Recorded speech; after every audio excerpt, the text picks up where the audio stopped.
Olá, bem-vindo a mais uma aula do curso de Linguagem Musical da Kipon Play. E nessa aula eu vou falar de um assunto que gera muitas dúvidas em boa parte dos estudantes de música, que é entender de fato o que é um compasso composto.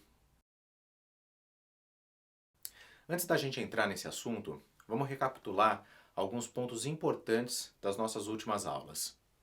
Bom, a gente viu que a música tonal organiza os aspectos rítmicos da composição a partir de três categorias. O que a gente vai chamar de pulso básico, que é aquela pulsação rítmica que a gente percebe quase que naturalmente quando ouvimos uma música, que é aquela marcação que a gente faz com o pé ou estalando os dedos, muitas vezes sem perceber, quando está ouvindo, né, uma música qualquer. Essa pulsação ela é uma pulsação regular, ou seja, o tempo de um pulso até o outro é sempre o mesmo, e essa pulsação está associada ao andamento, à velocidade da música. Além do pulso básico, a gente tem também o pulso do compasso, que é o agrupamento de um certo número de pulsos básicos, criando um ciclo regular que é percebido por uma acentuação mais forte sobre o primeiro tempo de cada ciclo. Por exemplo, uma música que agrupa os pulsos de dois em dois, sempre no primeiro pulso de cada grupo, a gente vai perceber uma acentuação ligeiramente mais forte. Esses agrupamentos podem ser de 2 em 2 pulsos, de 3 em 3, de 4 em 4 e assim por diante. É o pulso do compasso que define os tempos de um compasso. Essa organização da pulsação básica contribui para a definição do caráter rítmico da música e tem uma relação direta com o que a gente chama de métrica musical. A métrica nada mais é do que essa acentuação dos pulsos que nos possibilita perceber esses agrupamentos, esses ciclos, ou o que em música a gente chama de compasso. Numa partitura, o recurso que a grafia musical encontrou para facilitar a identificação desses agrupamentos e, consequentemente, da métrica da composição, foi o uso das chamadas barras de compasso, que são aquelas linhas que a gente usa para dividir os compassos numa partitura, mostrando para a gente exatamente onde estão os pulsos fortes da música ao longo de toda a partitura. E por fim, a gente tem uma última categoria nessas relações rítmicas, que é o pulso da subdivisão. O pulso da subdivisão é uma subdivisão interna que o pulso básico pode ter e que se relaciona com o caráter rítmico da melodia da composição. Basicamente, o pulso pode ter 2, 3 ou 4 subdivisões. E em cada situação, a gente tem um caráter rítmico distinto.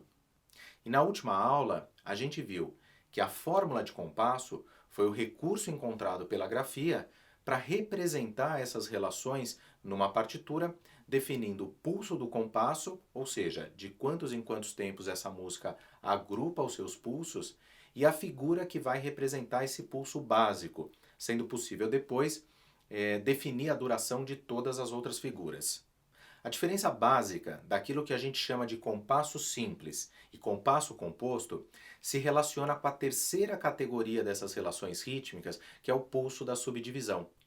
Os compassos simples são aqueles que subdividem o pulso em subdivisões binárias ou quaternárias, ou seja, em 2 ou em 4. E os compassos compostos são os que subdividem o pulso em 3 partes ou em subdivisões ternárias. Ou seja, se eu posso dividir o pulso em 2 ou em 4, obviamente eu também posso subdividi-lo em 3 partes. Esses 3 tipos de subdivisão do pulso são o que a gente vai encontrar em quase toda a totalidade do repertório da música ocidental, seja ele popular ou erudita. Mas esse modelo de estruturação criou um problema para a notação musical. Se um pulso possui uma subdivisão ternária, esse pulso obrigatoriamente é representado por uma figura pontuada. E para quem não lembra o que é o ponto de aumento, é só assistir novamente essa aula. Mas não existe um número representativo para uma figura rítmica pontuada que possa ser usado na fórmula de compasso.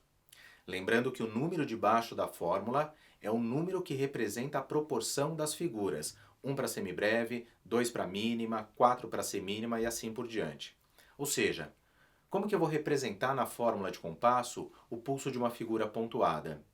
Aí, a solução encontrada pela grafia musical foi, ao invés de indicar a figura que representa o pulso, convencionou-se indicar a figura que representa a subdivisão do pulso. Assim, uma fórmula de compasso que tem, por exemplo, o número 8 no denominador, indica que a colcheia é a figura da subdivisão. Logo, o pulso vai ser uma semínima pontuada, porque representa a soma das três colcheias que subdividem o pulso.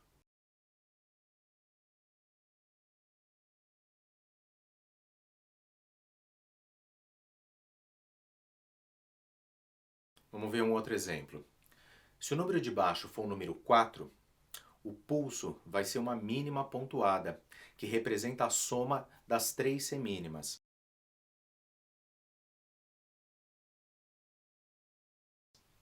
Dessa forma, se resolveu um dos problemas. O outro seria como representar o pulso do compasso. Por exemplo, vamos imaginar um compasso de dois pulsos, só que composto, ou seja, cada pulso é subdividido em três partes.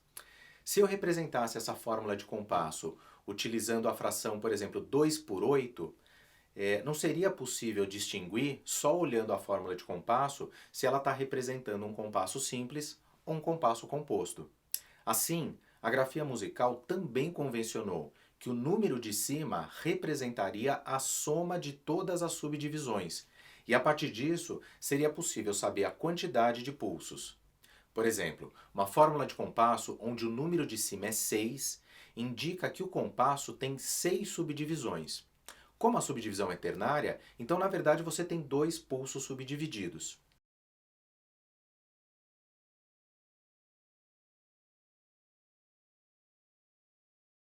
Por exemplo, se o número fosse 9, seriam três pulsos subdivididos.